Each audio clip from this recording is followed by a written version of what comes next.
Good morning, folks, and welcome to Let's Crack Management Exams in English with Unacademy. Today, I'll be taking second part of yesterday's session where I was solving RC passages from the 2019 CAT paper. So I'll just start with a brief overview about myself. My name is Achyut Gupta, and I am a 2018 graduate of XLRI. And during my time at XLRI, I won more than 8 national case study competitions, and I'm currently working in an HR strategy designing role for a startup. My verbal scores in various exams were as follows. In CAT, I scored 99.8 percentile. In XAT, I scored 99 percentile, and in GMAT, which I wrote in 2014, I had a raw score of 42, which was roughly equivalent to 99 percentile on a worldwide basis.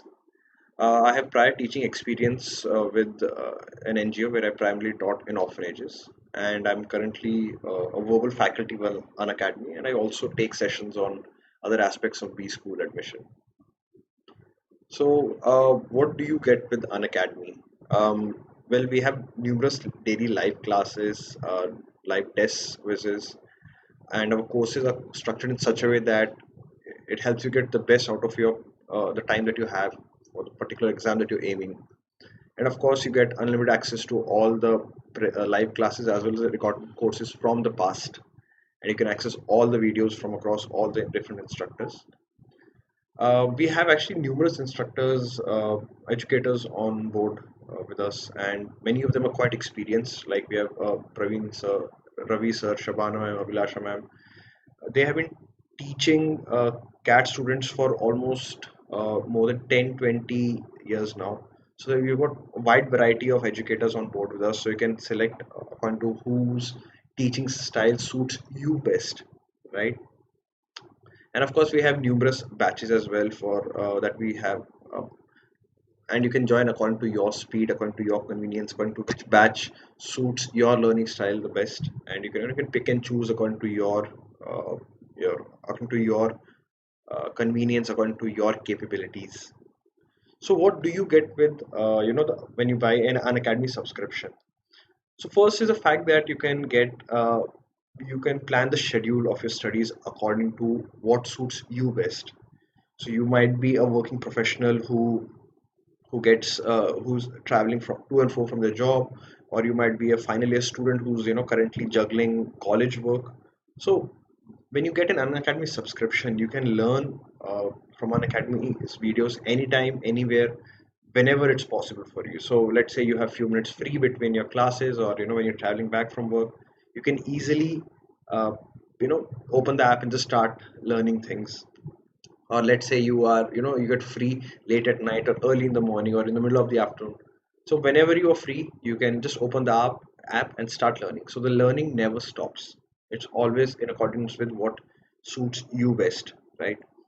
um, then we have, of course, the fact that we have courses in numerous languages. Currently, have courses in almost 17 different Indian languages, and uh, right on day to day they're adding more languages, and soon you'll find more languages there if the language of your choice is not already present in our system.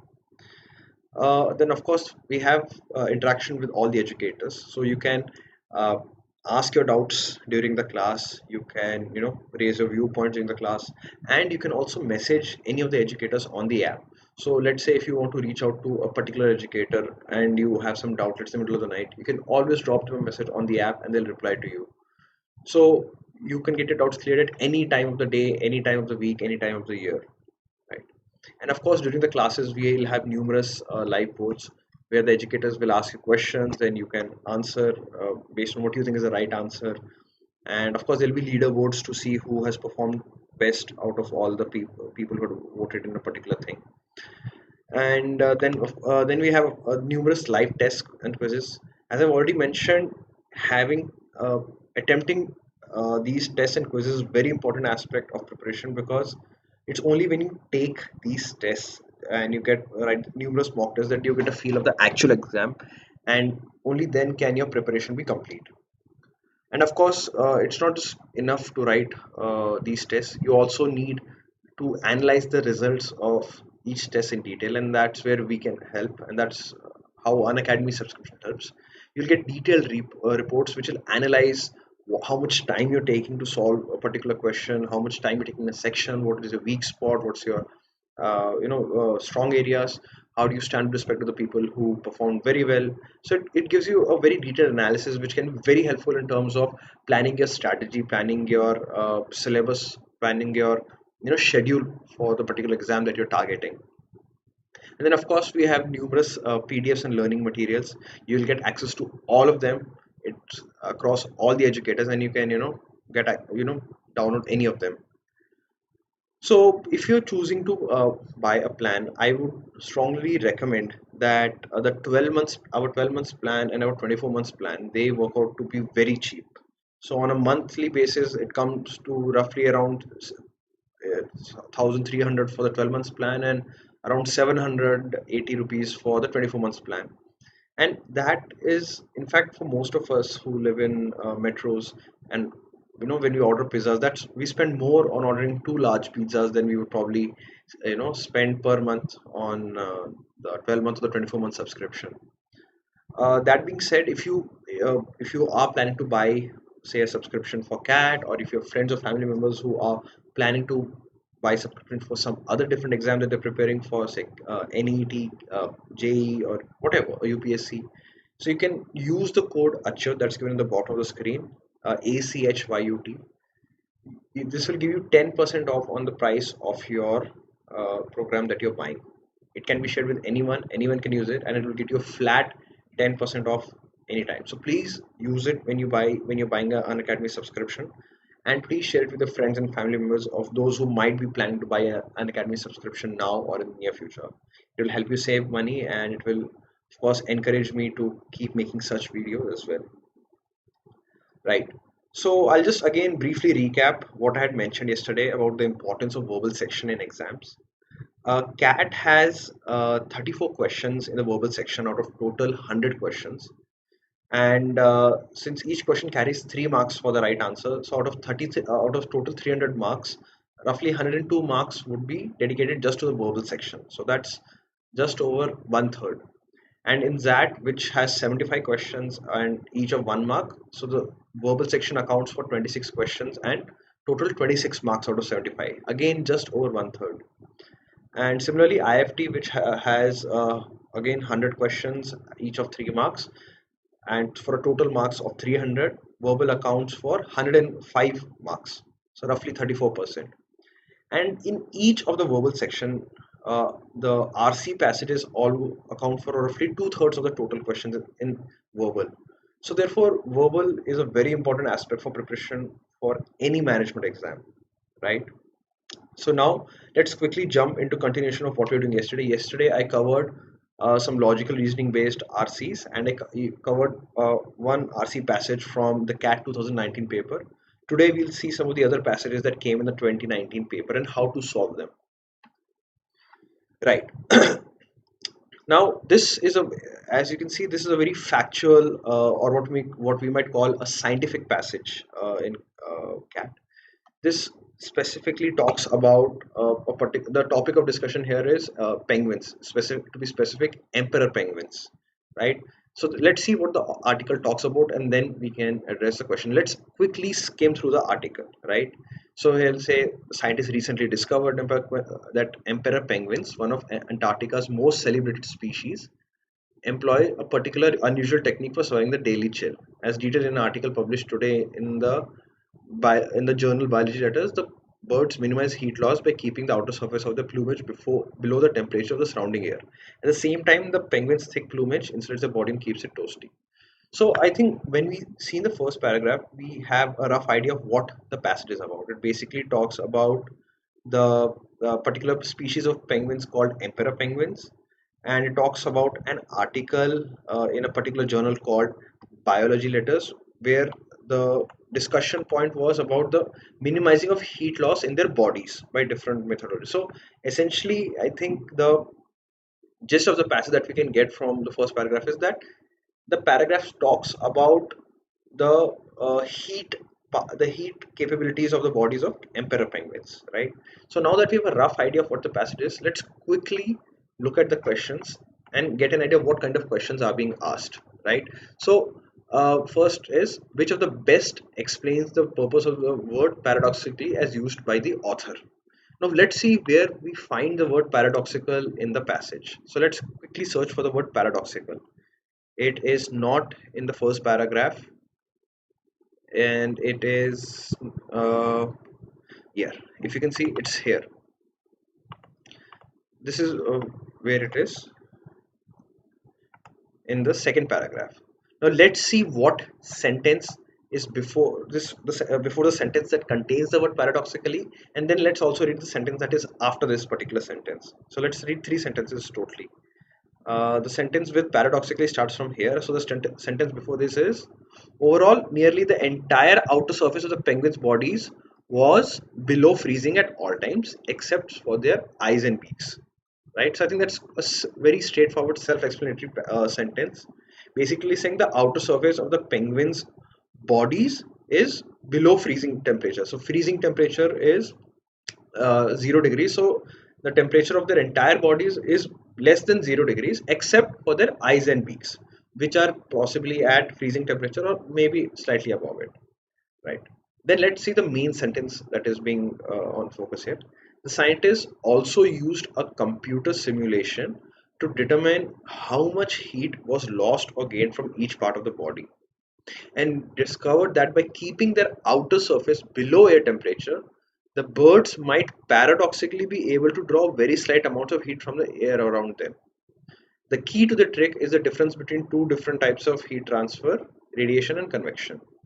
So now that we have an idea of why paradoxically is being used, it clearly states that the penguins keep the outer surface of their bodies at a temperature, since the outer surface of their bodies is at a temperature lower than the temperature of the air surrounding it.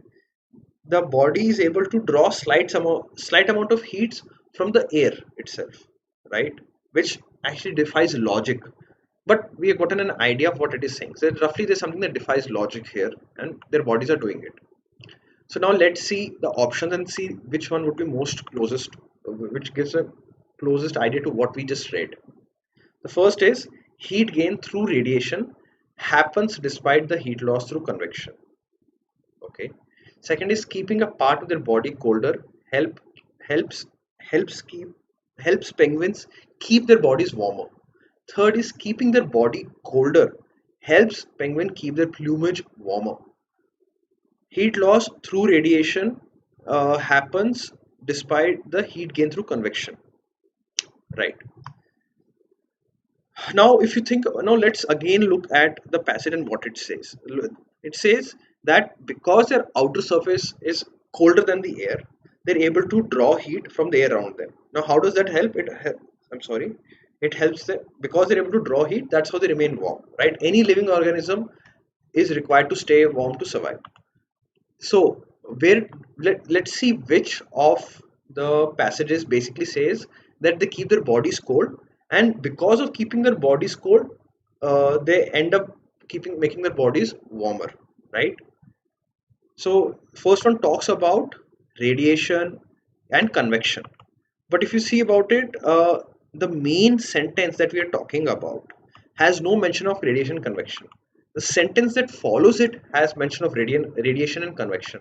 So therefore there is no purpose. So therefore this particular sentence, since it does not have mention of radiation convection, we can definitely ignore option number one.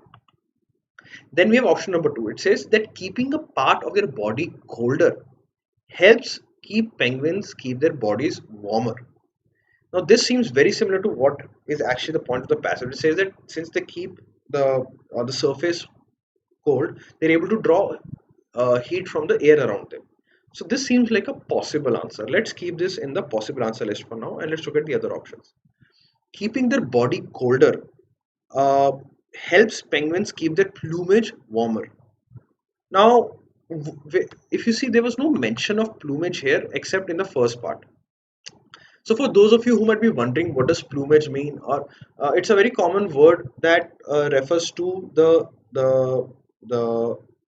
the fur, the hair that is on the surface of the penguins or any animal's body.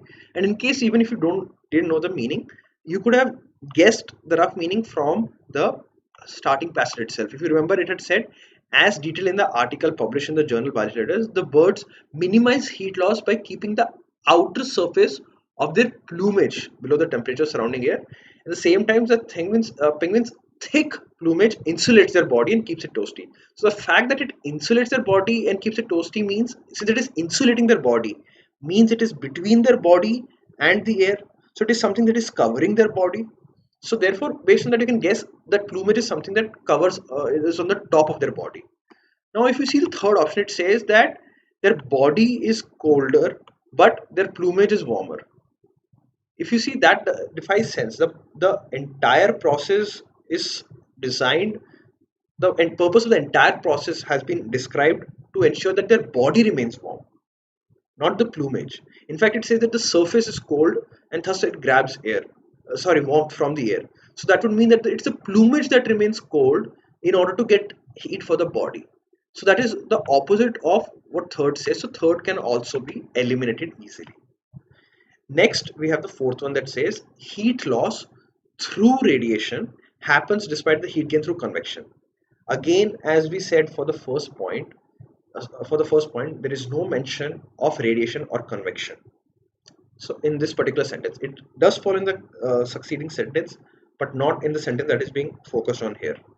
So fourth can also be eliminated. Therefore, by logical reasoning as well as by elimination, you can definitely say that second is the right answer.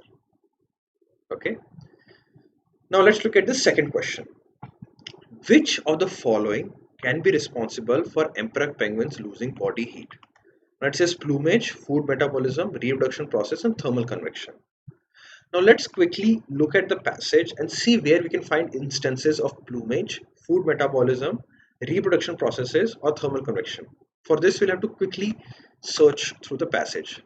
Right now, if you see, the first paragraph has numerous mentions of plumage. So we can see here, you can see here, you can see yeah. So we have two instances of plumage. And then what are the, we had mention of food metabolism, reproduction, thermal convection. Thermal convection is definitely mentioned here in the second passage. We had already seen this. Now let's see whether we can find food metabolism as well and reproduction. Sorry, I'll just unmark this paradoxical part so that it doesn't confuse you. I'll just underline this for ease of viewage because you might not be able to see the bolding part. Thermal radiation, body surrounding air moving from normal, metabolism of food. So there's a mention of metabolism of food, right? The penguins the simulation showed that they might gain through convection. Again, there's a mention of convection, right? And again, there's a mention of plumage. Again, plumage.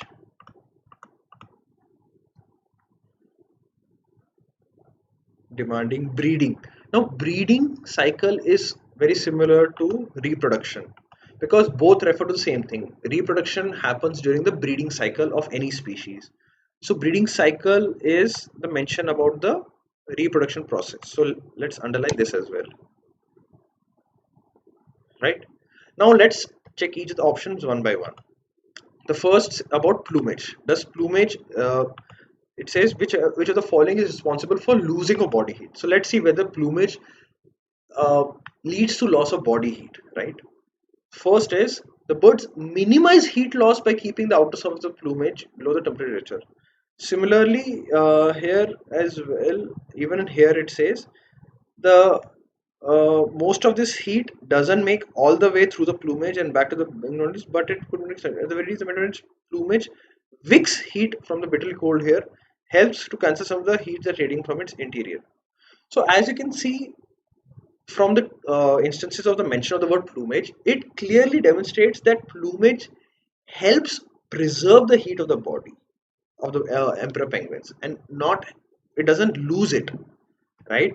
So we can definitely eliminate plumage as the answer because we need something that is responsible for their bodies losing heat. right? So now let's look at food metabolism. Here, the sentence says to maintain body temperature while losing heat, the penguins, like all warm-blooded animals, rely on metabolism of food. So basically, what this says that while they're losing heat, in order to maintain the body temperature, meaning in order to maintain the heat even despite losing it, they rely on metabolism. So metabolism of food provides them with more heat, so to negate the heat that is being lost. So we can clearly say that metabolism of food does not lead to loss of body heat, but in fact helps in combating it. So we can clearly eliminate food metabolism as the answer. Now let's look at the third one, reproduction process. So for that, let's look at the sentence that has mention of breeding cycle. Given the emperor's unusually demanding breeding cycle, every bit of warmth counts. Penguins trek as far as 75 miles to the coast to breed, and male penguins don't eat anything during the incubation period of 64 days. And they're conserving calories by giving up as little heat as possible is absolutely crucial.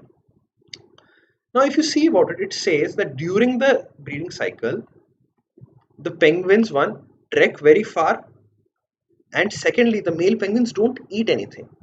So the fact that due to this process, the reproduction process, the breeding process, they're walking a lot and they're not eating. Obviously, they are going to lose heat. I mean, that is a logical conclusion, right? I mean, if you as a person, if you don't eat food and you start walking, you will lose body heat, right? Because you're spending so much of energy in doing this particular exercise without taking more food. So three seems like the right answer, but nonetheless, let's look at the last option, thermal convection. So where did we have mention of convection? Here and here. So let's see the sentences. So this talked about we already seen the sentence where their plumage used to take heat from the surrounding air by being at a lower temperature than the air. So convection is a method by which they are able to take the heat from the air and make their bodies warmer, according to this particular sentence. Now let's look at the second instance. Since their outer plumage is even colder than the air, this simulation showed that they might gain back a little of this heat through thermal convection. So basically it says they gain back a little of the heat through convection, thermal convection, meaning they're gaining heat, they're not losing heat. So therefore, again, you can also eliminate thermal convection. So by elimination and by logical reasoning, second is the right answer. Sorry, third is the right answer for the second question. So as discussed. Now let's look at the third question. In the last sentence of paragraph number 3, slightly warmer air and at a slightly colder temperature refer to dash and dash respectively. Now let's look at the third paragraph and let's see the instances of slightly warmer air and at a slightly colder temperature. Now this is the paragraph number 3. I'll just remove the underlining part so it's easy for you. In the last sentence, we're talking about this, right? As the cold Antarctic air cycles around their bodies, slightly warmer air comes into contact with the plumage, right? So it says that there is cold Antarctic air and some part of it, which is a slightly warmer air, comes in contact with the plumage, right? And this warm air donates minute amounts of heat back to the penguins and then cycles away at a colder temperature. So essentially, what this means is that the Antarctic air which cycles around the bodies, it has some part of it is slightly warm, right? So when a warm part of the Antarctic air comes in contact with the plumage, it gives the heat to them, and then it cycles around and goes away at a higher temperature, right? So if you see, it is both the sentences, the slightly warmer air and the slightly colder temperature, are all both referring to the cold Antarctic air only, right? So now let's see which answer option says that both of these refer to the cold Antarctic air, right? So the first says the cold Antarctic air which becomes warmer because of the heat radiated out from the penguins' bodies and the fall in temperature of the surrounding air after thermal convection, right? Now this refers to cold Antarctic air in the first part, and it also refers to the fall in temperature of the surrounding air. So this seems like a probable answer because both the parts are referring to the Antarctic air. Now let's see the second one. The air inside the penguins' bodies kept warm and the fall in temperature of body air. So both the parts here refer to the either air inside the penguins' bodies or the body air. So neither of the options refer to the Antarctic air. So second can be eliminated easily. Third one, the air trapped in the plumage, which is warmer than the Atlantic air, and the fall in temperature of the trapped plumage air. So third one refers to, in both the cases, it refers to the air inside the plumage, not the Antarctic air. So third can be also eliminated. Fourth one, the cold Antarctic air whose temperature is higher than that of plumage, and the fall in temperature of the Antarctic air after it has transferred some heat to the plumage. Again, four also refers to, both the parts refer to the cold Antarctic air. Now, in this case, we have 1 and 4 as possible answer options. Now, let's compare both of them. The first part of the first option says the cold Antarctic air which becomes warmer, while the first part of the fourth option says the cold Antarctic air whose temperature is higher than the plumage. Right. So, both in the first part are referring to the cold Antarctic air. So, that's correct. Let's see the second part. The fall in temperature of the surrounding air. Right. And 4 says the fall in temperature of the Antarctic air. Now there's the distinction. 4 is more accurate because it is specifying Antarctic air in both the options. And if you see the passage, it's the entire discussion is specifically around Antarctic air. So therefore 4 would be more likely an answer option than 1. Another way you can decide between the two is to read the answer options carefully and see what they're talking about. The first one says that the cold Antarctic air which becomes warmer because of the heat radiated, right? On the other hand, the first part, it says cycles around the body, slightly warmer air comes into contact. It does not say how this air became warm. It says that the air is already warm. That's what is slightly warmer air. It does not say air that becomes warmer due to the bodies, right? Which is what the first one says, become warmer because of the heat radiated out from the penguins' bodies. So it is anyways, it is incorrect, the first one. Therefore, by elimination as well as by logical reasoning, fourth is the right answer option here. Okay. Now let's see. All of the following, if true, would negate the findings of the study reported in the passage except. So basically what the question says is, see, you have to understand these kind of, as I've already mentioned in my yesterday's class, the questions are twisted in such a way that they confuse you at first reading. Now, what essentially they're asking this is that which of these particular statements contradicts the uh, findings of the study, meaning there out of the 4 statements, three of the statements would possibly be similar to what is being stated in the passage, and one will be going against what is stated in the passage. And so essentially we have to find that particular sentence out. That is all. Now let's see the options. So if you see, these are factual based options. Three of them involve, the first 3 involve numbers, and the fourth one involves a scientific fact. Now let's see if we can find these particular numbers in the passage, the instance of these numbers in the passage.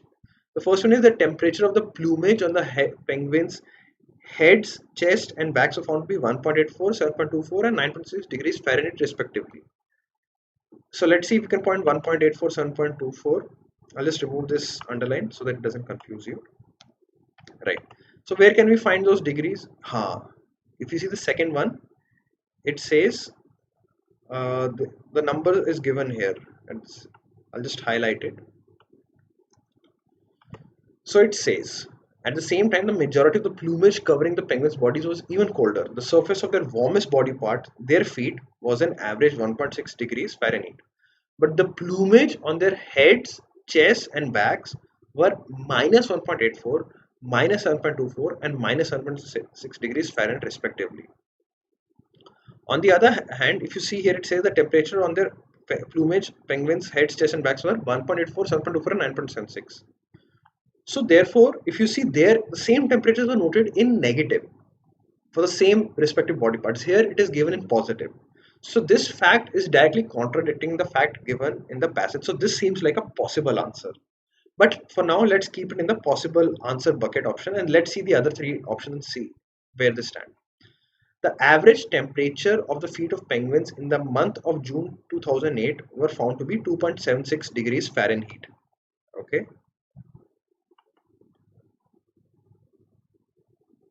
Now, uh, if you see, there's a mention the majority of the plumage covering the penguin's body colder, and the warmest body part of their feet was an average 1.76 degrees Fahrenheit. Right? If you see this part, average 7 degrees of the temperature of the feet. Okay. Now, there is no mention of the time duration when it is taken, because the option says June, right? So let's look at what the previous sentence says. The researcher analyzed thermographic images taken roughly a month, over roughly a month during June 2008, right?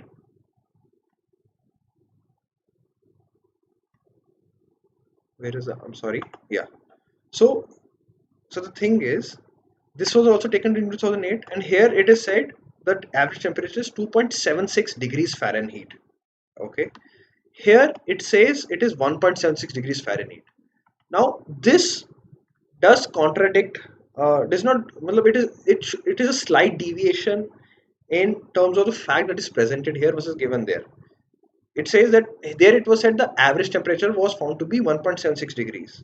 On the other hand, this says it was average temperature was found to be 2.76 degrees. So there is a variation of roughly 1 degree Fahrenheit. So this also seems like a possible answer option because it is contradicting the fact that is given there. So let's keep it as a possible answer option for now, and let's look at the third one. The average air temperature recorded during the month of June 2008 in the area of study were minus 10 degrees Fahrenheit. Okay. Now, if you see the the average air temperature during the month of study were minus 10 degrees Fahrenheit. Now, let's see the options here, the same passage here. During the same period, the average air temperature was 0.32 degrees Fahrenheit. On the other hand, the answer option is minus 10 degrees Fahrenheit. So this also seems like a possible answer because it is contradicting facts given in the passage. Now let's see the fourth one. The penguin's plumage were made of material that did not allow any heat transfer to convection or radiation. Now this one, I think if you remember, we had seen about the convection and radiation. This is not true because it clearly, if you remember reading this sentence, it said that the plumage helps in radiation and convection of heat. That's how they're able to remain warm.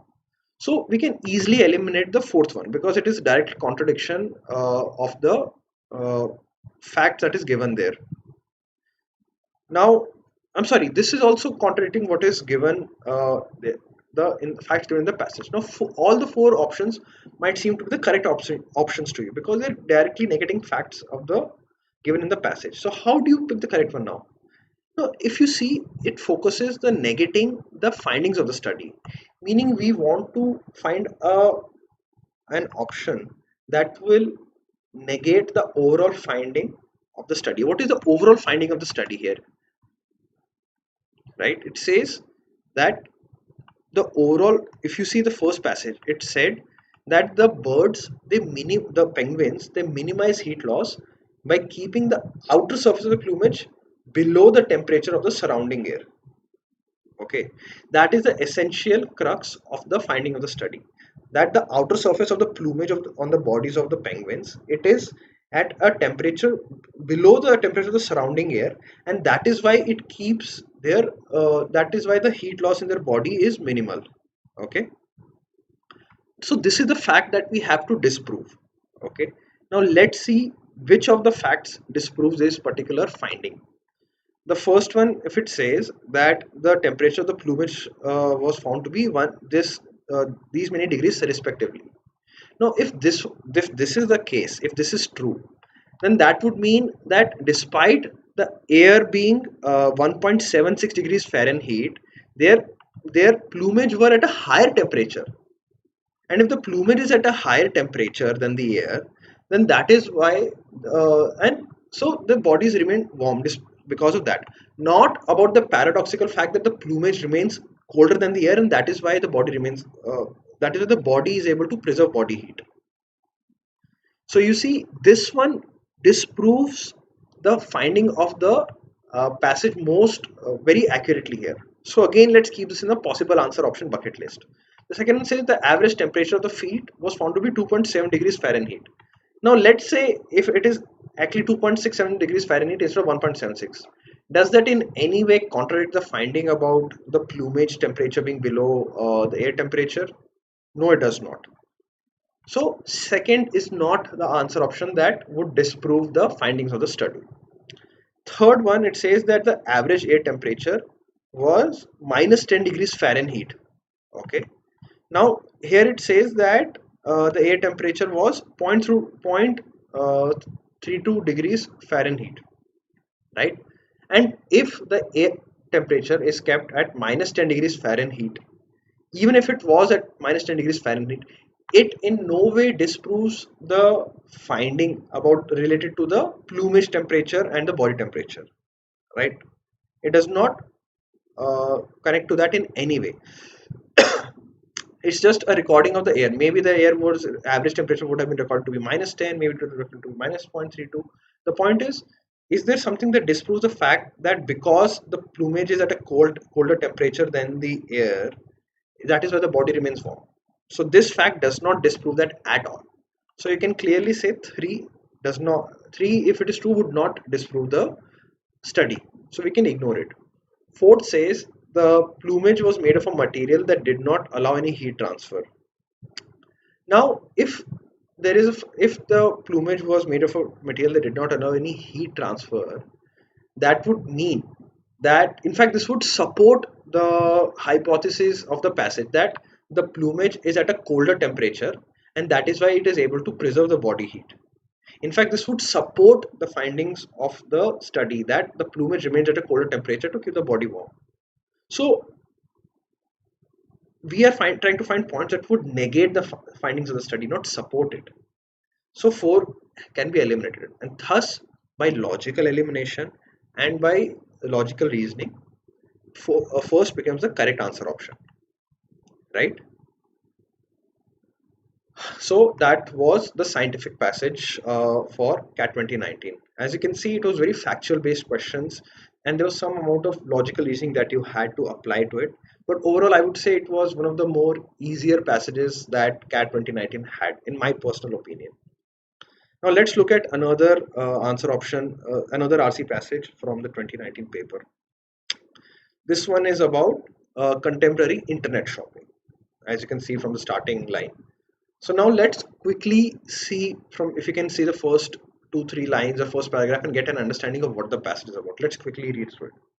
Contemporary internet shopping conjures a perfect storm of choice anxiety. Research has consistently held that people who are presented with a few options make better and easier decisions than those presented with many. Helping consumers figure out what to buy amid an endless sea of choice online has become a cottage industry unto itself. Many brands and retailers now wield marketing buzzwords such as curation, differentiation, discovery as they attempt to sell an assortment of stuff targeted to their ideal customer. Companies find such shoppers through the data gold mine of digital advertising, which can catalog people by gender, sorry, income level, personal interest, and more. Since Americans have lost the ability to sort through the sheer volume of the consumer choices available to them, a ghost now has to be in the retail machine, whether it's an algorithm, an influencer, or some snazzy ad tech to help a product follow you around the internet. Indeed, choice fatigue is one reason why so many people gravitate towards lifestyle influencers on Instagram. The relentlessly chic young moms and perpetually vacationing 20 somethings who present an aspirational worldview and then recommend the products and services that help achieve it. So, if you've gone through this paragraph, now that we went through it, one thing that really stands out is that it is essentially talking about a lot of choices that are there for consumers. It is talking about that people have difficulty in choosing things and how it is being addressed by the companies. That is, and so that so basically talks about the lot of options that are there for consumers on shopping and why the too many options are made shopping difficult for them because they're spoiled for choices essentially. And how the companies are combating it, through buzzwords, through using influencers on Instagram and things like that. So that's the gist of what the passage would probably be talking about, right? So now that we have a rough idea of what the passage is about, let's quickly look at the question and then come back here, right? Excuse me, one moment, please.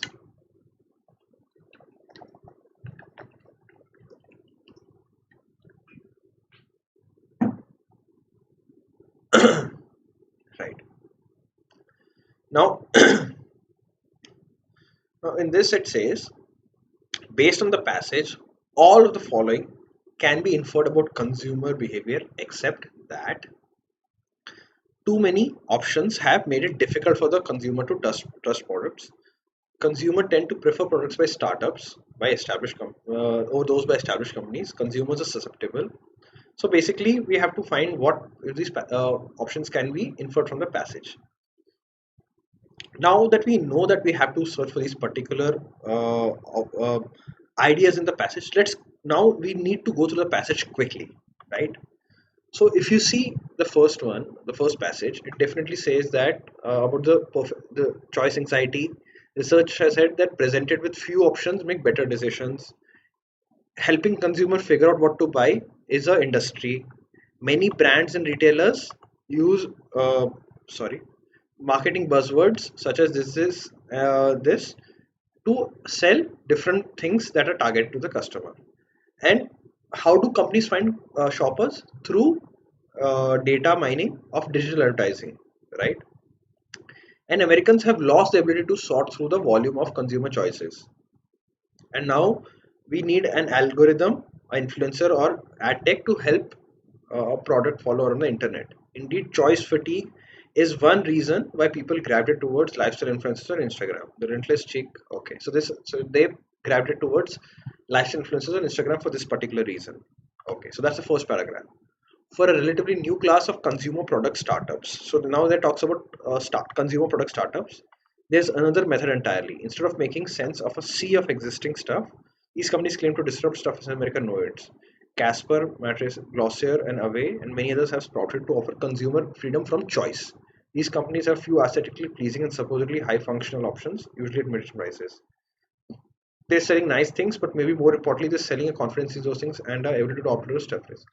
So the first one, as you said, already talks about the gist of the paragraph about in terms of the anxiety, in terms of choices, in terms of how there's an industry for helping consumers choose, what the companies are doing to find shoppers, how the companies are trying to help, are trying to target their consumers, what steps they're doing, and why lifestyle influencers have gained popularity on Instagram. So that's the first paragraph. The second one talks about consumer startups. What they're doing is that essentially they offer just few nicely designed and very functional products at mid-range prices, not very costly, not very cheap, mid-range prices, and is saying that these things are very good and you don't have to select because we're just giving you very few options as it is. They're selling few things which are perfect in every way, so the consumers don't have many choices to choose from. So that's how the startups are approaching this problem entirely, right? Let's look at the third paragraph now. $1,000 mattresses and $300 suitcase might solve choice anxiety for a certain tier of consumer.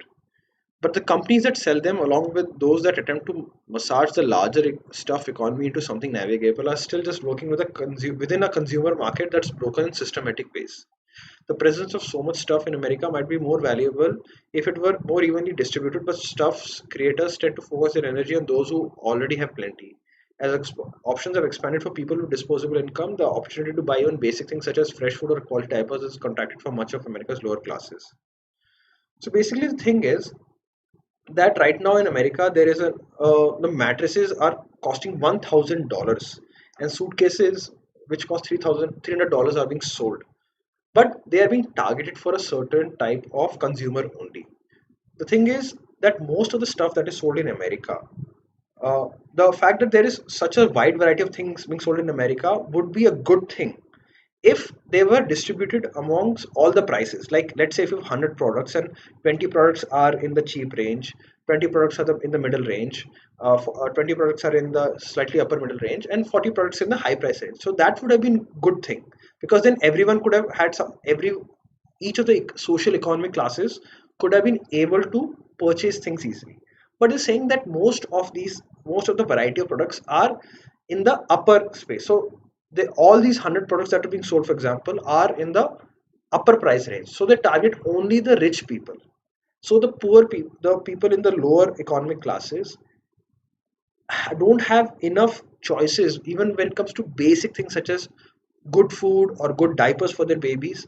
So they don't get as many chances. So the targeting of these companies is mainly just for the upper middle, for the upper classes, for the rich classes only.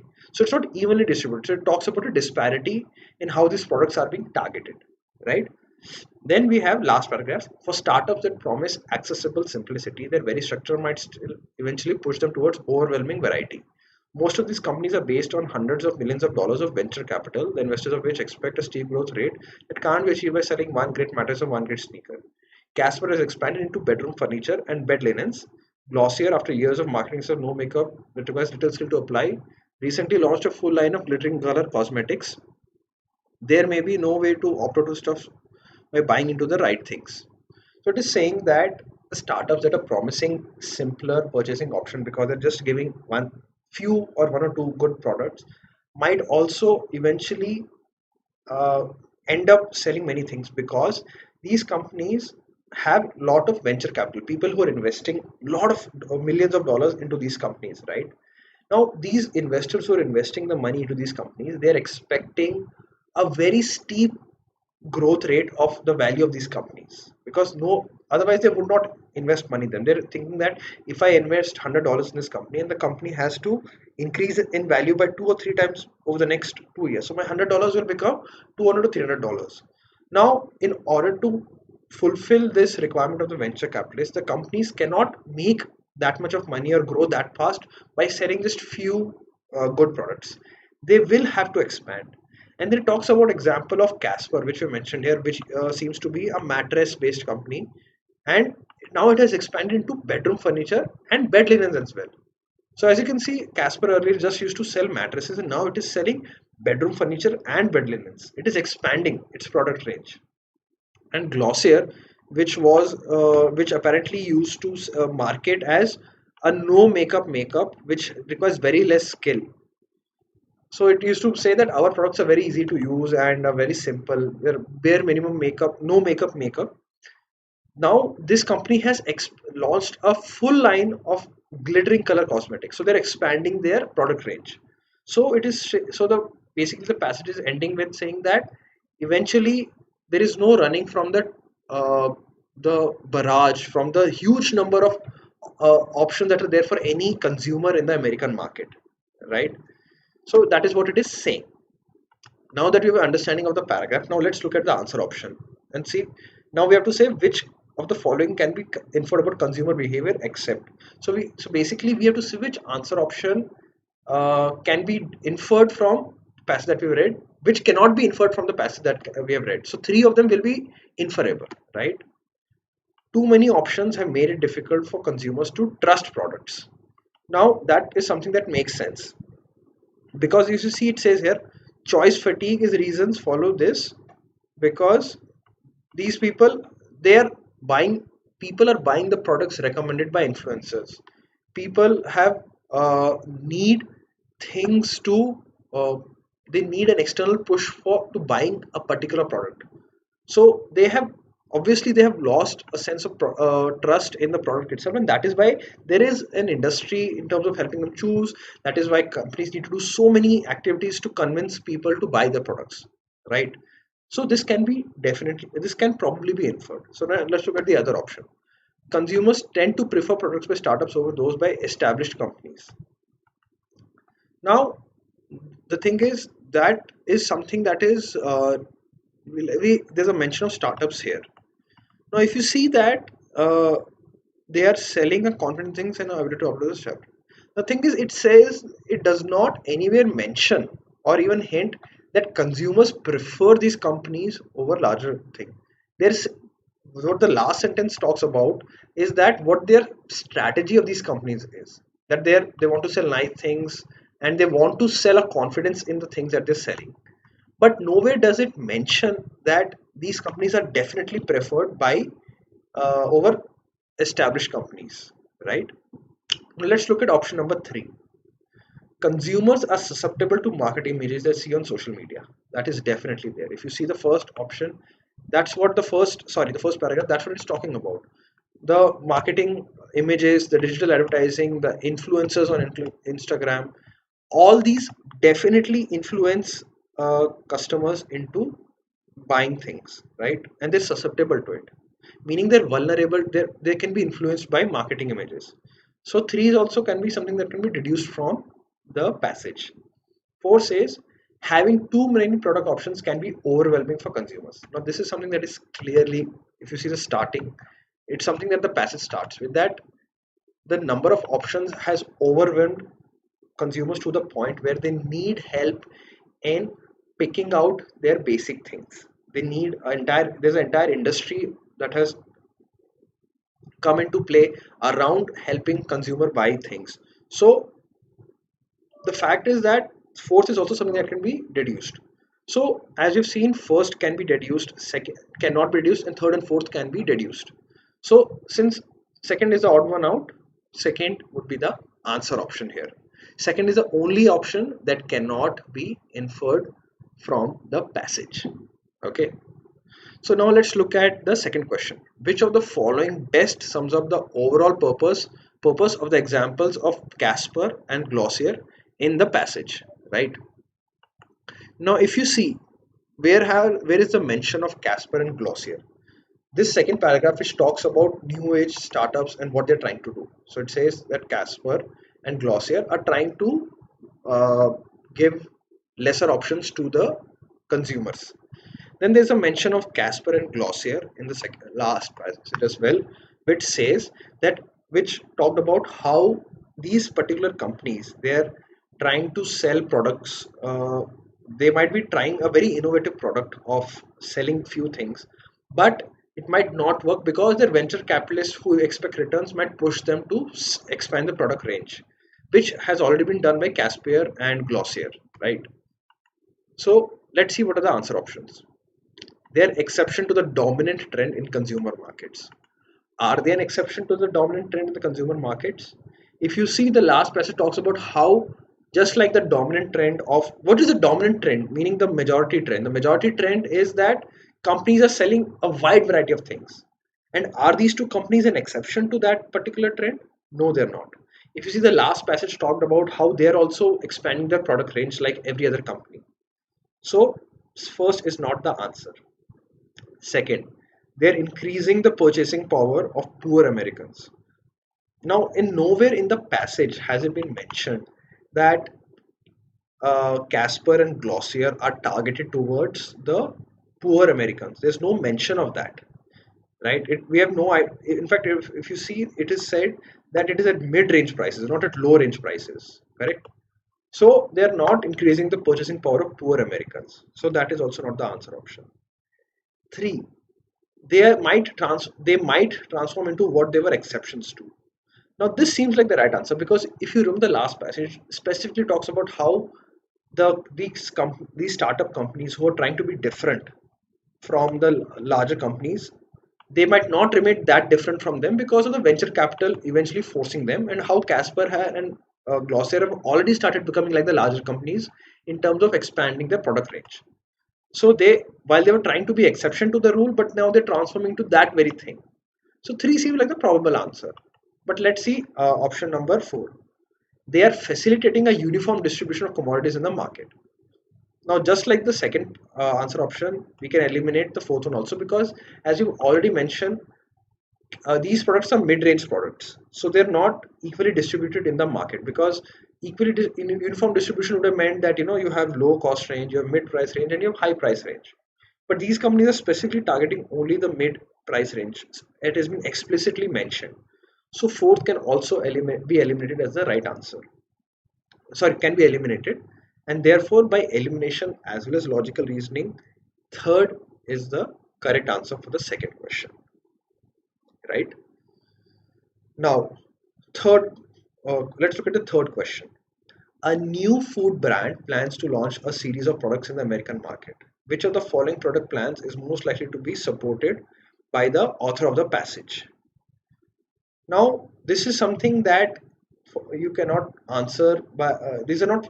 This is not a fact-based question. This is something that in where you have to understand what is the thought process of the author, and based on that you have to answer this particular question. So there's a new food brand and they're planning to launch a series of products, and which of these product plans would be supported by the author of the passage based on what you've read about this author's thought process. So a range of 10 products priced between $10 and $25, a range of 25 products priced between $10 and $25, a range of 10 products priced between $5 and $10, and a range of 25 products between $5 and $10. Now, based on the passage, two things we have understood about the uh, let's see what are the ideas, what are the thought process that has been presented by the author here. One is the fact that the author has spoken about is the too much of choices that are there in the market, so consumers are spoiled for choices and that's a big problem. He's presented as a bad thing, right? Then the author has talked about how startups are trying to combat that by giving lesser product option choices. Then the third passage talks about how there is no equal distribution of the products and the poor people don't have enough choices of products. They have no choices at all. And then fourth again talks about how even the startups, it's a continuation of the second paragraph point. It again focuses on the startups and how the startups might end up becoming like the very companies that they are trying to be different from, right? So you have essentially 3 points. One is too many choices. Second is startups trying to be different but ending up like the companies themselves. And third, poor people not having choices. These are the main crux of the points that the author is trying to say, right? Now, based on that, it makes sense that the author would not prefer a wide variety of products. The author would prefer less variety of products so that there's no confusion in choosing. So we can easily eliminate answer options that have 25 products as the first part, because it clearly makes sense that the author would prefer a range that has 10 products only. So we can straight away eliminate options 2 and 4. Now let's look at options 1 and 3. A range of 10 products priced between $10 and $25, and third is a range of 10 products priced between $5 and $10. So now if you see, first one is targeted towards a more expensive price range, and the third one is targeted towards a lesser price range. Now if you remember the third paragraph, the author was already complaining that there was very less choices for the poor people in the market because not enough companies market target their products at them. They don't give enough choices to them. They don't make products in that price range. So if that is a complaint of the product, obviously he would support products, the author would support products that are cheaper in nature. So therefore, the author would definitely support 10 products who are priced at $5 to $10 and cheaper than this one, $10 to $25. So 3 makes the most logical sense in terms of the answer, right? Now let's look at option number 4. Which of the following hypothetical statements would add the least depth to the author's prediction of the fate of startups offering few product options, right? Now, we are essentially trying to find which of these answer options would not support the author's prediction of regarding the fate of startups. Now, what was the author's prediction? It said that startups would eventually end up selling uh, large product range. So we have to find which of the answer option would not support that prediction, or which will go against that prediction that startups will eventually definitely end up selling a wide product range, right? So we have to find options which will oppose that prediction of the author. Okay, so let's see which of these answer options does that. With Casper and Glossier venturing into new product ranges, the regular customers start losing trust in the companies and their products. Now, it's a in the first one, because these companies are venturing into new product ranges, their regular customers will start losing trust in the companies and the products. Now, in that case, any company can do two things. It can either go back to their original product range, which was just one or two things, or they can start targeting new clients, customers, right? So we don't know which one it will do, right? This option does not conclusively tell us that startups will stick to, their small product range only, right? None of this option does not support that point. So one can be eliminated. Second says a exponential surge in the sales enables startups to meet their desired profit goals without expanding the product catalog. It says that there will be a massive increase in the sales, and these that will enable these startups to get the required profit goals without having to increase the product range. So whatever is the target of the venture capitalists, they'll reach that particular target because there'll be a huge increase in sales, and because they reach the target, they'll not need to expand. Now that makes sense, because if they're hitting their desired profit goals, then they'll not have to expand their product range, which is exactly what the statement has to support, right? Which statement would support the point that the companies do not have to expand. Second does support that, so let's keep it as a possible answer for now. Let's look at third. With the motive of promoting certain rival companies, the government decides to double the tax rates for these startups. Now, if the government decides to increase the tax rate for these startups, obviously these startups need to sell more products to make more money. So in fact, this step will push the companies to expand into other product range faster, because now they have to pay higher tax. So this goes against the very thing that we're trying to find. We are trying to find a point that supports the that will lead to the step of the companies not expanding. But third one is leading to a point where the companies are forced to expand. So third is not the answer option. Fourth, startups with few product options are no exception to the American consumer market that is deeply divided along class lines.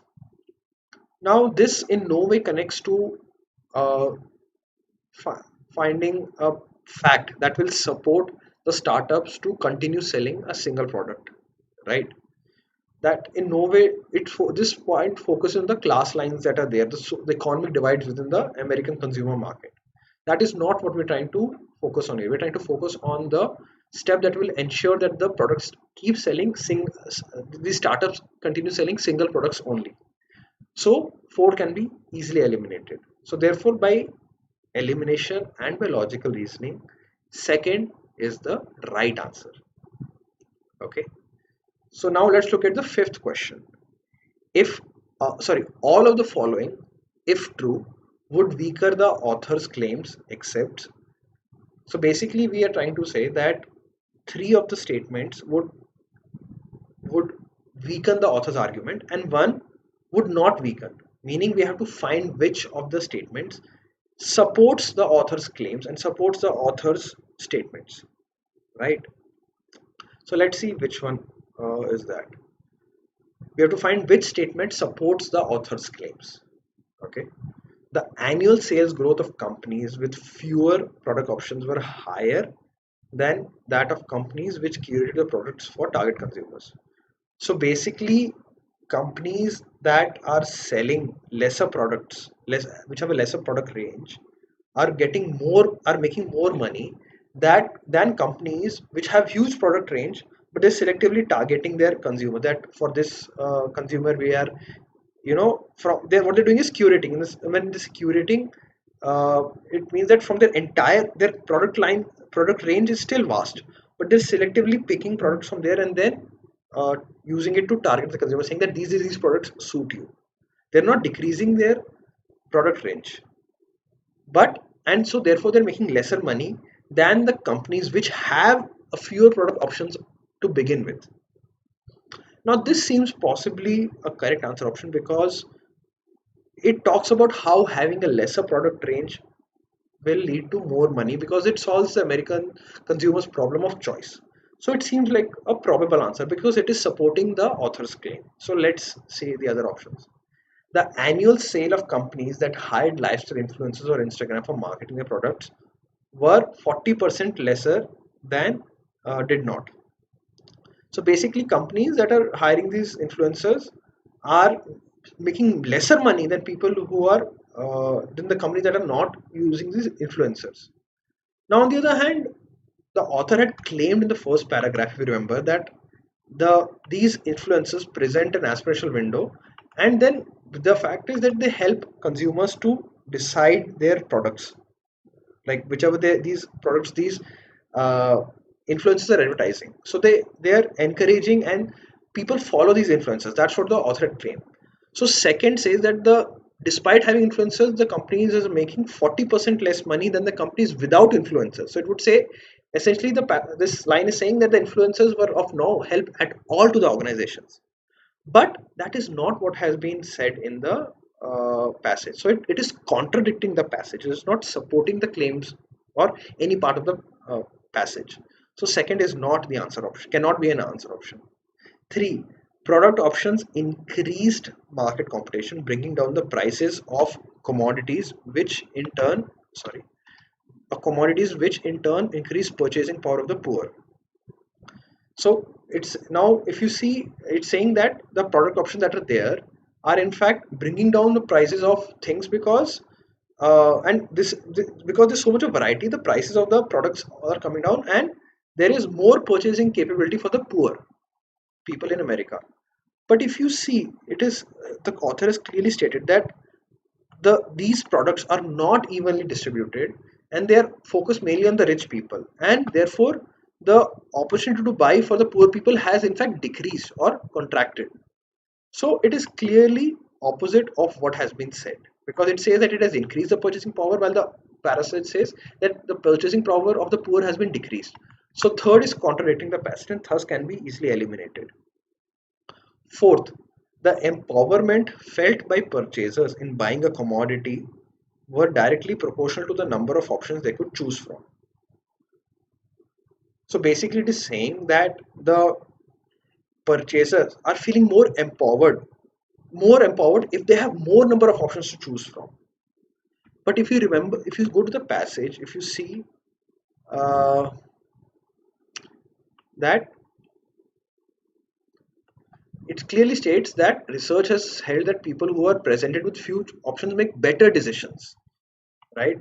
So that gives us an idea that more options are not helping people or consumers or the purchasers to make better decisions. In fact, it is hindering their thought process. It is making it more difficult for them to make decisions, which is the opposite of what the passage has said.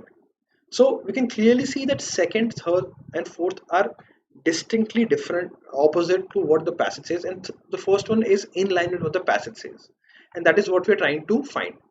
So first is the answer option here in the fifth question. Now let's look at the fourth RC passage from the 2019 paper. This talks about the free of the taint of the manufacturer. Let's see what the first passage talks about. Free of the taint of manufacture. That phrase in particular is heavily loaded with the ideology of what the Victorian socialist William Morris called the anti-scrape or an anti-capitalist conservationism, not conservatism, that solaced itself with the vision of the pre-industrial golden age. In Britain, folk may often appear a cozy fossilized form, but when you look more closely, the idea of folk, who has the right to sing it, dance it, invoke it, collect it, belong it to, or appropriate for the political culture ends, has always been contested territory, right? So basically, it seems to talk about something called folk, which is uh, based on right. It says right to sing it and dance. It seems to be a sort of folk dance, form of dance and or a type of singing, which is there in the culture, right? So it talks about that. So now let's see. If you see, in fact, I think many of us would have heard of the category of music called folk music. So you can possibly guess that maybe it refers to that category. But let's see. Let's quickly let's look at the questions to get an idea of what kind of questions will be asked, so that when we read the passage, uh, we can get an idea. So if the author says, the first question is, the author says that folk may often appear a cozy, fossilized form because the notion of folk has led to several debates and disagreements. It has been arrogated for various political, cultural purposes. Of it Because of its nostalgic association with the pre-industrial past, and folk is a Sony shabby chic with an antique veneer. So let's look at the mention. We've already come across the sentence. So let's see. It says that solaced itself with a vision of the. It says, in particular, is heavily loaded to the ideology of what Victorian socialist William Morris called the anti-scrape. That solaced with this. In Britain, folk may often appear a cozy, socialized form, but when you look more closely, the idea of folk who has the right to sing has always been contested territory. So if you see the answer options, right to sing it. Now it clearly states uh, that it might appear to be a cozy fossilized form. Now, because it cannot be called a cozy fossilized form because it has led to debates. So it is saying, despite it being this, it's when you look closely that it has led to contested territory. So it's saying, despite this, it leads to this. Not because of this, it has been called this, right? So we have to find things that lead to it being called this, not which are at contradiction with it, right? And anyway, when you see about it, cozy fossilized form. Cozy, I'm sure many of us would know, cozy means a comfortable, warmth feeling causing a thing. And fossilized, I think many of us knows what fossils are. So a cozy fossilized form probably you can guess means to a comfortable thing that is, from the past, right? So we have to find why it has the this folk appears to be a comfortable thing from the past. Is it because it has led to debates and disagreements? No, that will not lead to anything being given such a positive image, right? That would lead to a negative image. Second, it has been arrogated for various political and cultural purposes. That was also mentioned here, political or cultural ends. So the thing is, it's there's a but here. But when you look closely, the idea of folk has belongs to it or appropriated for cultural or political ends. So again, it says but, meaning it is in direct contradiction of this kind of image. It is not related to it. In fact, it is that despite it being appear this, it has been used for political and cultural debate as well. So second can be eliminated. Now third is because of its nostalgic association with the pre-industrial past. That seems possible because there's a nostalgia associated with it, and it's from a different pre-industrial past. So there is a bit, so both these things refer to it being from a different past era, so there's a bit of nostalgia and positive feeling towards it. And it's from, as it's both the parts focus on the positive feeling, because nostalgia is a positive feeling, and nostalgia also refers to a past. So does the second part, pre-industrial past. It both refer to a time frame which is before the current time frame, which is what the fossilized part refers to. Fossilized refers to a prior time frame. So three seems like a possible answer option, but let's look at the fourth one. Folk is a sonic, shabby chic with an antique veneer. Now, uh, now let's see if there's a mention of this particular phrase within the passage of sonic shabby chic.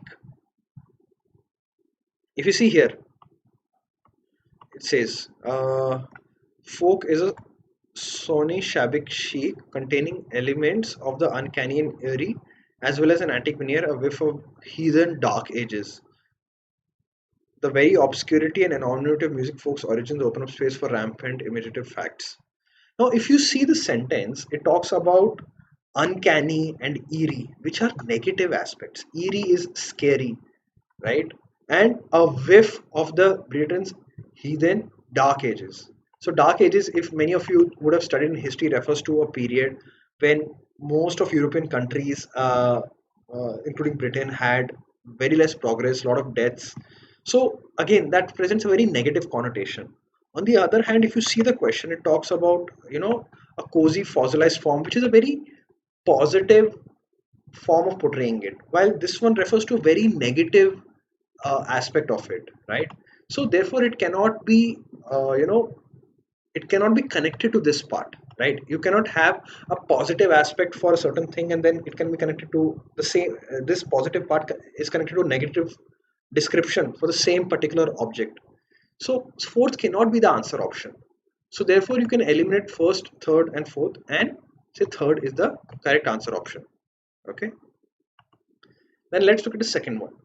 At a conference on folk forms, the author of the passage is least likely to agree with which of the following views.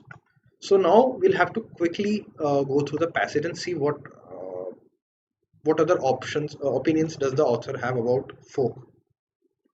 So first one you already seen that there's a pre-industrial golden age and it is a positive thing. But when you look closely, the folk has a lot of debates about a lot of people misappropriating it and people contesting it. Then let's come to the second paragraph. In our time, though, the word folk has achieved a rare distinction of occupying fashionable and unfashionable status simultaneously. Just as the effusive floral prints of the radical William Morris now cover genteel sofas, so the revolutionary intentions of many folk historians and revivalists have led to music that is commonly regarded as parochial and conservative. And yet, as newspaper columns periodically rejoice, folk is hip again, influencing artists, clothing and furniture design, celebrated music festivals, award ceremonies, and on TV, reissued on countless labels. Folk is a sonic shabby chic containing elements of uncanny and airy as well as antique veneer, a whiff of Britain's heathen dark ages. The very obscurity and anonymity of folk music's origins open up space for rampant imaginative fancies. So it says that in the current time, folk is very has a rare distinction of being fashionable as well as being unfashionable, right? And this is like how uh, for the many folk historians, for them, folk was supposed to have a revolutionary intent behind it, right? And the music is supposedly very conservative because it is from a different era. It has revolutionary thought process behind it. It has a very conservative thought process behind it, right? According to the people, according to the folk historians and revivalists who know in detail about this.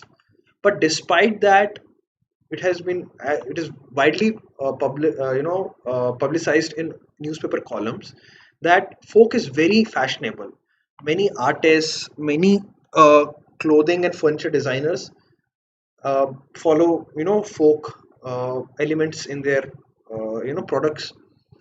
At music festivals, folk is celebrated in numerous award ceremonies, on TV, and a lot of record labels, meaning a lot of these cassettes and CDs, with folk music is are being reissued. So it is fashionable uh, and unfashionable at the same time, right? It is unfashionable because it has revolutionary ideas and it is conservative, but despite that, it is very popular, in all the current day things. It's got your clothing and your artists and your music festivals on TV and newspapers. It's popular everywhere. And because the folk music's origins are so unclear, are so anonymous, that is why there is so much of open interpretation of with respect to interpreting this particular thing, because there is no clarity, so people can assume and think whatever they want to about its origins and what it means to them. That it's open to interpretation essentially, right? Cecil Sharp, who wrote about this subject, believed that folk songs existed in constant transformation, a living example of an art form in a perpetual state of renewal. One man sings a song and then others sing it after him, changing what they do not like. It's the most concise summary of this conclusion on its origins. He compared each rendition of a ballad to an acorn falling from oak tree. Each subsequent iteration shows the song anew, but there is tension and newness. In the late 1960s, purists were suspicious of folk songs recast in rock idioms.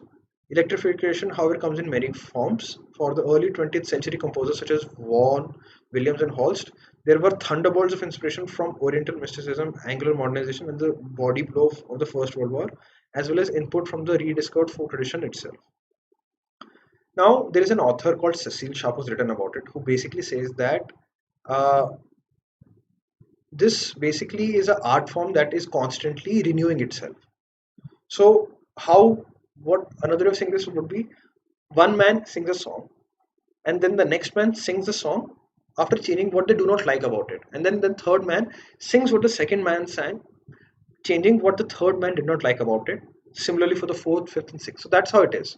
So each person that carries it on changes what they don't like about it. That's the basic, most concise summary of how this folk originated, right? And it's another example would be like an oak tree. Each tree puts in drops a seed, which leads to a tree being formed, which is slightly more improved. That's how it is for each song. Each song heard by a different person is reiterated in a new form with changes that they feel is best for them, right? But this newness is something that is not always easily accepted, because in the late 1960s, the purists, the people who follow a very pure version of folk, they did not like these folk songs being cast in a rock format, because in 1960 there was a lot of rock and roll going on. So being sung in a rock format, they did not like it. Even though if you see, it has been said that folk songs specialty lies in that each new generation sings the songs in their own way, right? But despite that, the purists did not like it, right? On the other hand, in early 20th century composers such as Vaughan Williams and Holst, there were some music composers such as Vaughan Williams and Holst. They got their inspiration for their music that they composed from places like Oriental mysticism, Angular modernization, the First World War, as well as folk tradition. So you can see that even though the purists might not like how the folk songs were discovered in the 1960s due to the rock format, in the early 20th century, there were some composers who actually got heavily influenced by the folk tradition. So in a way, they will also, what they make will have uh, elements of folk in it. So they're also reiterating the folk songs as the original description was, right? Each man sings a song and then the other sing after him after changing what they do not like. So it is also, this is also a form of reiteration of folk history, if you will, right? For the second wave of folk revivalists such as Evan McCall and Al Lloyd starting in the 40s, the vital spark was communist dream of post-revolutionary New Jerusalem. For their younger successors in the 60s, who thronged the folk club set up by the old guard, the lyrical freedom of Dylan and the unchanged melodies of psychedelia created conditions of folklore's own golden age. A brief Indian summer that lasted from about 69 to 71, 4 decades on, even that progressive period has become just one more era ripe for fashionable emulation and pastiche. The idea of a folk tradition being exclusively confined to oral transmission has become a much looser, less severely guarded concept. Recorded music and television for today's metropolitan generation are where the equivalent of folk memories are seeded. So basically, it says that the second wave of people reviving folk, right after the early 20th music composers, was Evan McCall and Al Lloyd, who started in the 1940s, right? Uh, and then they started folk, uh, and folk into the common populace, and then uh, in their succeeding generation, which was in the 60s, they used to go to all these the folk clubs which were set up by the people in the 40s, and they were set up by Dylan, and they created psychedelia. And this, in fact, the folk of the 60s is what created the perfect conditions for folk rock's golden age. So overall, because there was a revival of folk, that led to the perfect conditions, which led to the golden age of folk rock, which was basically from 69 to 79, which is called the golden age of folk rock. Folk rock being a subset of the entire folk uh, uh, uh, you know movement, right? And 4 decades later, in the current time, that progressive period, the golden era of 69 to 71, when there was the golden era, even that has just become of one more era that is just fashionable to revisit and talk about, right?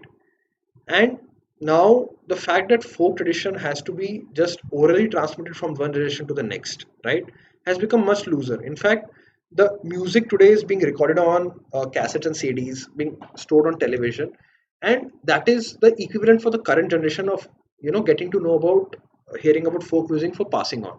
So in earlier generation, how for them it used to be listening to verbally to a folk music from someone, and then making your own version based on that. For the current generation, it is listening to it on radio, on cassettes, on radios, on TV, and then making their own version. That's their current equivalent of the transmission of uh, folk, how it used to be in the past and how it is now currently in the current era, right?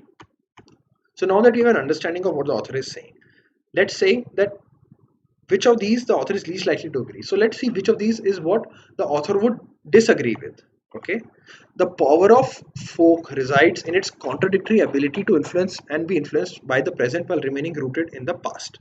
Now, this is something that we have already. I think this is something that you would agree with, because if you see this that it has a perpetual state of renewal. The author has himself said that, and that it is constantly renewed with each iteration, with each generation. Like how, that's why the example of the acorn falling from a acorn from an oak tree is given, right? So I think this is very much in line with what the author's point of view is, right? That the folk is powerful because it can influence, and can be influenced by the present, so it can go through iterations, but it remains rooted in its original past. So this seems like a possible uh, uh, so this is something that the author would agree with, not disagree with. So this cannot be a possible answer option.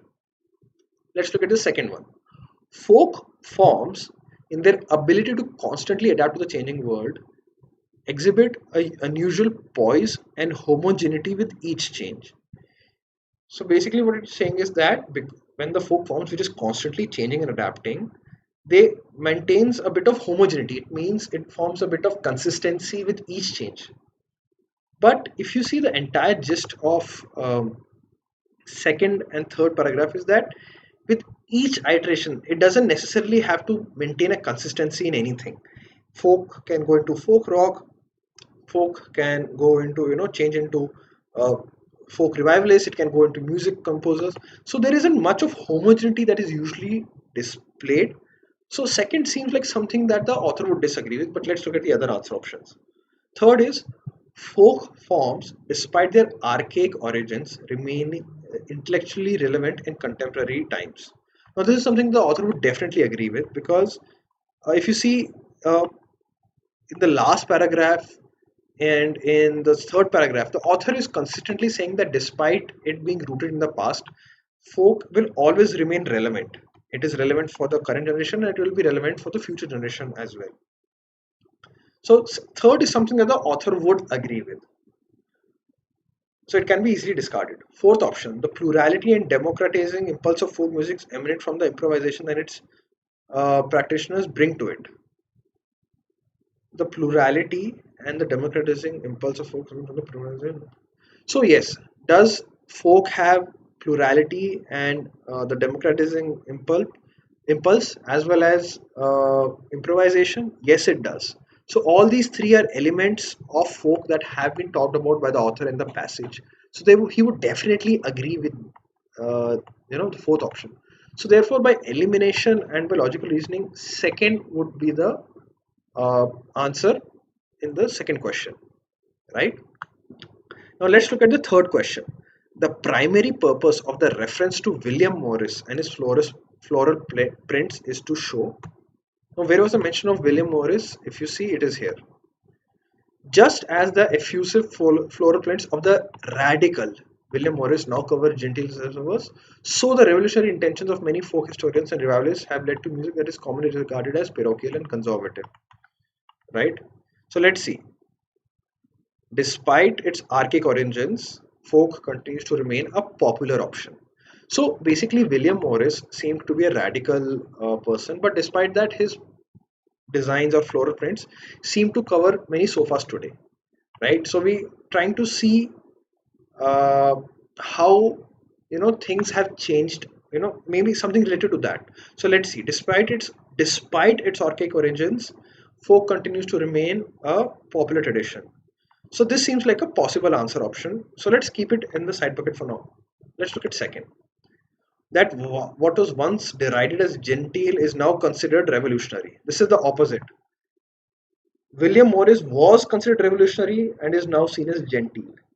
While the second option is saying that what was now earlier gentle is now revolutionary, which is the opposite of what the William Morris reference was. So second can be definitely eliminated. Third, that what is once regarded as radical in folk can later be seen as conformist. So again, this talks about a change in outlook on it. It was earlier radical and now it is conformist. So third is also a possible answer option. So let's keep one and third as possible answer options for now. Fourth, the pervasive influence of folk on contemporary art, culture, and fashion. So, as you mentioned, we're talking about how there's a change in perception of, William Morris and his prints, like earlier, which was revolutionary, and now it has been covered everything. So, it is not talking about the influence of it, but rather how there's a difference in how these are viewed, right? So, fourth can be eliminated. So now we have one and three, and let's see which of them is a more probable answer option here. First says that despite its archaic origins, folk continues to remain a popular tradition. Now, if we see William Morris was not archaic origins. We are talking about William Morris being radical, and now it is being used to cover sofas. So even the radical ideas is now being used to cover, the most common of things, right? So, which is more in line with what third says, that something that is now radical is now seen as conformist.